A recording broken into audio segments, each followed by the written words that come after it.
여러분, 매달 날아오는 아파트 관리비 명세서 있잖아요. 솔직히 말해서 그거 열어볼 때마다 약간 한숨부터 나오지 않으세요? 아, 그렇죠. 저도 볼 때마다 깜짝깜짝 놀랍니다. 그니까요. 막 나는 단지 내 헬스장 근처에도 안 가는데 도서관도 안 쓰는데 도대체 이 돈을 왜 다 내야 되지? 싶을 때가 있거든요. 내 통장에서 뭉칫돈 빠져나가는 걸 반길 사람은 솔직히 아무도 없잖아요. 맞아요. 누구나 겪는 아주 자연스러운 방어 기제죠. 근데 만약에 아파트 주민 모두가 약속이나 한 듯이 우리 오늘부터 관리비 한 푼도 내지 맙시다. 이렇게 결정했다고 한번 상상해 보는 거예요. 오, 당장 난리가 나겠는데요? 당장 내일 아침 출근길에 엘리베이터가 딱 멈춰 있을 거고요. 며칠 뒤면 분리수거장에 쓰레기가 막 산더미처럼 쌓여서 악취가 진동할 겁니다. 밤에는 복도 전등이 안 들어와서 스마트폰 플래시 켜고 현관문 찾아야겠죠. 상상만 해도 끔찍하네요, 진짜. 오늘 우리가 이번 심층 탐구에서 파헤칠 주제가 바로 이 거대한 사회적 관리비, 즉 세금에 대한 이야기입니다. 네, 아주 묵직하지만 피할 수 없는 주제죠. 맞습니다. 오늘 다룰 핵심 자료는 김형래 편집장의 뉴스레터 아침마다 지혜에 소개된 기고문인데요. 스페인 비고에 사는 루벤 로드리게스 아발데 씨의 글입니다. 이 자료가 던지는 아주 본질적인 질문, 세금과 복지국가의 지속 가능성에 대해서 오늘 아주 끝까지 한번 파고 들어보겠습니다. 여기서 되게 매력적인 부분은요, 이 스페인 독자의 글이 단순히 세금이 너무 비싸다, 혹은 뭐 부자들한테 세금 더 걷어라, 이런 일차원적인 불만을 토로하는 게 아니라는 거예요. 좀 더 깊은 이야기를 하는군요. 네, 아발데 씨는 우리가 평소에 공기처럼 당연하게 누리고 있는 일상의 인프라들 있잖아요. 그 재원의 출처가 도대체 어디서부터 시작되는지 그 연결고리를 다시 묻고 있습니다. 사실 생각해보면 우리는 매일 잘 닦인 도로를 달리고 또 아이들을 학교에 보내고 아프면 병원에 가면서도 이 모든 공공 서비스가 어떻게 유지되는지 평소에는 좀 까맣게 잊고 지내거든요. 그러니까요. 오늘 이 기고문 탐구를 통해서 여러분의 지갑과 우리 사회의 안전망이 어떤 기계적인 톱니바퀴로 이렇게 맞물려 돌아가고 있는지 그 구조를 한번 명확하게 짚어볼 수 있을 겁니다. 네, 진짜 기대가 되는데요. 제가 기고문을 읽으면서 문득 든 생각이 우리가 대체 언제부터 이렇게 세금이라는 단어만 들어도 방어적이 됐을까 하는 거였어요. 맞아요. 과거에는 분위기가 사뭇 달랐거든요. 저자가 주목하는 역사의 한 구간이 있습니다. 바로 1950년대부터 1980년대까지 약 30년간의 서구 사회를 돌아보는 건데요. 그때가 흔히 말하는 복지국가 시스템의 황금기잖아요. 정확합니다. 그 당시에 공공의료부터 무상교육 그리고 탄탄한 사회보험 같은 현대적인 복지제도가 정말 폭발적으로 성장했고요. 무엇보다 소득 불평등이 역사상 유례를 찾기 힘들 정도로 크게 줄어들었던 시기입니다. 근데 흔히 그 30년의 성장을 두고 그냥 전후의 경제가 워낙 고도 성장을 했으니까 나라에 돈이 넘쳐서 복지도 좋아진 거 아니야? 이렇게 생각하기 쉽잖아요. 네, 바로 그게 우리가 자주 하는 착각입니다. 저자는 이 시기의 눈부신 성취가 단순한 경제 성장의 부산물이 아니라고 아주 딱 잘라 말해요. 오, 그럼요. 아주 의도적이고 강력한 사회적 합의의 결과물이었다는 거죠. 경제가 막 성장한다고 해서 국가가 그 과실을 알아서 대중들한테 골고루 나눠주지는 거든요. 가만히 있는다고 떡이 떨어지는 게 아니니까요. 그렇죠. 당시 시민들은 지금 우리 기준으로는 솔직히 상상하기 힘들 정도로 무거운 조세 부담을 기꺼이 받아들였습니다. 자기가 번 돈의 상당 부분을 국가에 넘겨주는 것에 사회 전체가 동의했다는 뜻이죠. 아니 근데 여기서 제가 진짜 흥미로우면서도 좀 의문이 드는 게 하나 있어요. 어떤 점이죠? 사람 본성이 솔직히 과거나 지금이랑 똑같잖아요. 자기 월급에서 세금으로 막 절반 가까이 떼어가는 걸 누가 찬성합니까? 그렇죠. 이상하죠. 방금 말씀하신 것처럼 제2차 세계대전 직후라는 아주 특수한 상황이었으니까 끔찍한 전쟁 겪고 나서 그냥 일시적으로 우리 다 같이 힘내서 나라 다시 세우자 하는 약간 감정적인 연대감이었을까요? 아니면 진짜 국가가 내 삶을 끝까지 지켜줄 거라는 확실한 믿음이 있었던 걸까요? 사실 그 두 가지가 아주 치밀하게 결합되어 있었습니다. 둘 다 맞군요. 네, 생각해 보세요. 전쟁이라는 거대한 파괴 앞에서는 내가 아무리 개인적으로 돈이 많아도 하늘에서 떨어지는 폭탄을 나 혼자 막을 수는 없잖아요. 절대 못 막죠. 그걸 전 사회가 뼈저리게 경험한 겁니다. 즉, 개인의 생존과 안전은 오직 공동체가 온전할 때만 가능하다는 걸 깨달은 거죠. 그래서 내 개인의 위험을 사회 전체의 위험으로 분산시키는 시스템에 동의를 한 겁니다. 약간 다 같이 살아야 나도 산다 이런 느낌이네요. 맞아요. 게다가 당시 사람들은 자기가 낸 세금이 당장 내일 나를 치료할 병원의 벽돌이 되고 내 아이가 밥을 먹을 학교 식당에 되는 과정을 자기 두 눈으로 직접 목격했습니다.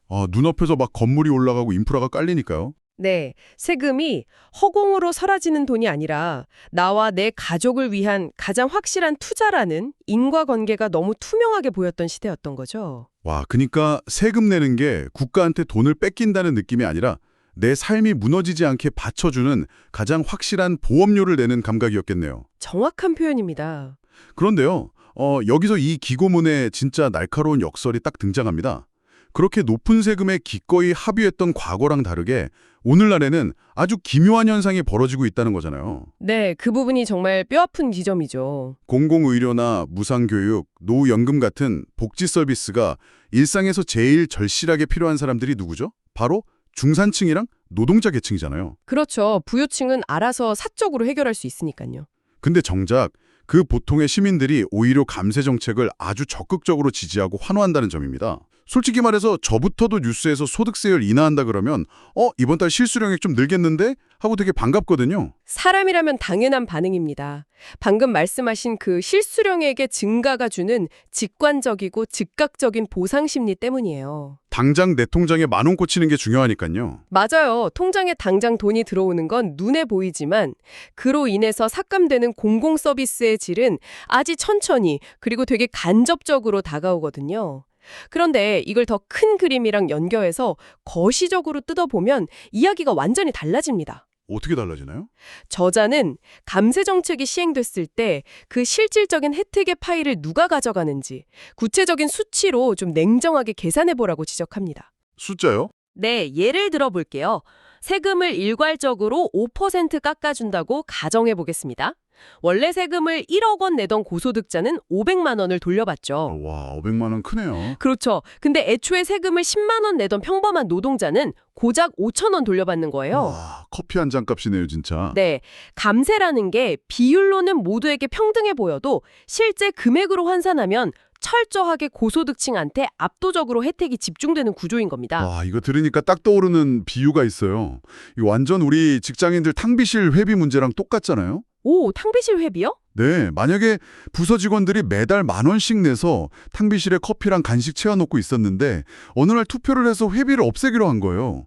직원들은 야, 한 달에 10,000원 굳었다 하고 다들 좋아했겠죠. 당장 10,000원 아꼈으니까요. 근데 막상 탕비실에 있던 커피 머신 치워지고 종이컵도 싹 사라지니까 매일 아침 출근길에 카페 들러서 5,000원짜리 커피 사 마셔야 되는 거예요.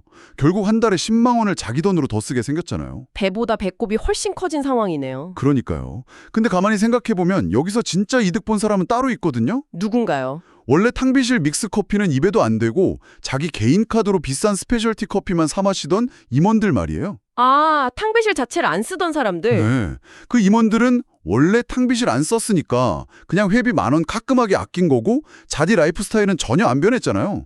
정작 탕비실 믹스 커피로 하루하루 카페인 수혈하며 버티던 평범한 직원들만 생돈 날리게 된 거죠. 와, 비유가 진짜 너무 찰떡이네요.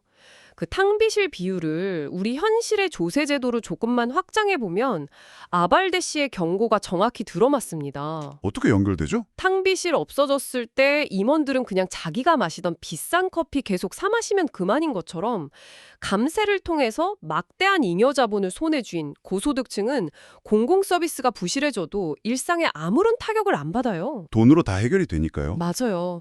국공립 학교 수준이 떨어지면 그냥 수천만 원짜리 사립학교로 애들 보내면 되고요. 공공의료 시스템이 붕괴하면 최고급 민간의료 보험 들어서 VIP 렁동 쓰면 됩니다. 시장에서 양질의 서비스를 직접 구매할 자본력이 있으니까요. 아, 그렇네요. 하지만 중상층이나 노동자 계층은 아까 말한 그 감세로 돌려받은 5,000원, 10,000원 남짓한 여윳돈으로는 시장에서 사립학교 등록금이나 값비싼 수술비를 절대 감당할 수가 없습니다. 그러니까 감세라는 게 그냥 노동자 계층한테 니네는 혜택을 조금 덜 받네? 이 정도 수준의 문제가 아니라는 거네요. 훨씬 심각한 문제죠. 내가 감세 혜택 쥐꾸리 한 큼 받는 사이에 내가 유일하게 의지하고 있던 생명줄 같은 공공인프라가 끊어져 버리는 거잖아요. 네, 그게 핵심입니다.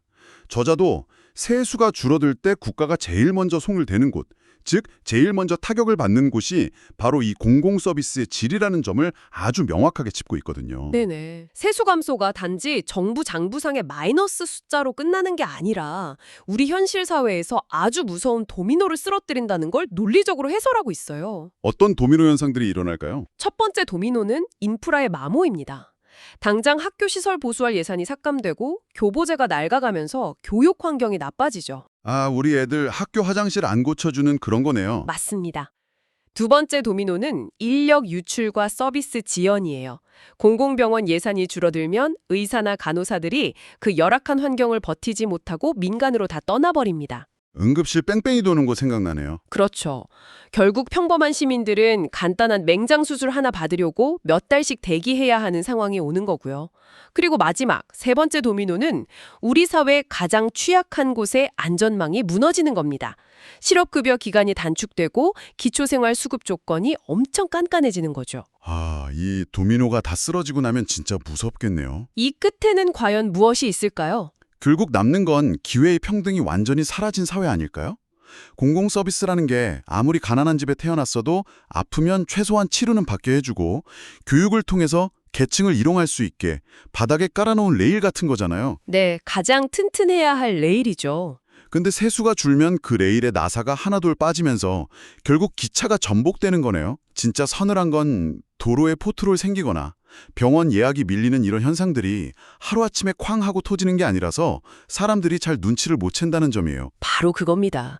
그게 감세 정책이 가지는 가장 치명적인 착시 현상이에요. 착시 현상이요? 내가 내는 세금이 줄어든 건 이번 달 월급 명세서에서 즉각적으로 확실하게 눈에 보이잖아요.